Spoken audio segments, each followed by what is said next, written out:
हमारे जीवन में जो भार चढ़ता है वो हमारे अपने कर्मों का होता है। हम हमेशा किसी न किसी चुनौती का सामना करते हैं और उस चुनौती को स्वीकार करते हुए अपना कर्म करते हैं।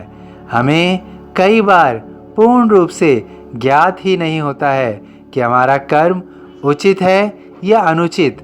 हम उस कर्म को निरंतर करते रहते हैं और स्वयं के ऊपर भार चढ़ाते रहते हैं और वह भार होता है अनुचित कर्मों का। अनुचित कर्म अलग अलग दृष्टिकोण से सही या गलत होते हैं। कई बार ऐसा होता है कि हमारा कर्म हमें सही लग रहा है किंतु वह गलत होता है क्योंकि दृष्टिकोण में अंतर होता है। जैसे किसी मनुष्य के पास खाने के लिए भोजन नहीं है और अब उसका परिवार भूखा है, वह धन अर्जित नहीं कर पा रहा है। परिणाम स्वरूप उसे कुछ सही गलत समझ नहीं आ रहा है और वह चोरी करके अपने परिवार को भोजन दे देता है। और इस कार्य के लिए उसका जवाब होगा, वह क्या करता? क्या वह अपने परिवार को भूखा मार देता? वास्तव में वह जानता है कि उसने अनुचित कर्म किया है और अब उसे उस कर्म का भार उठाना पड़ेगा।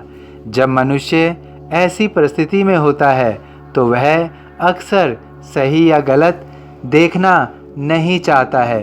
परिस्थिति अच्छी हो या बुरी, सबको जन्म ईश्वर ने दिया है।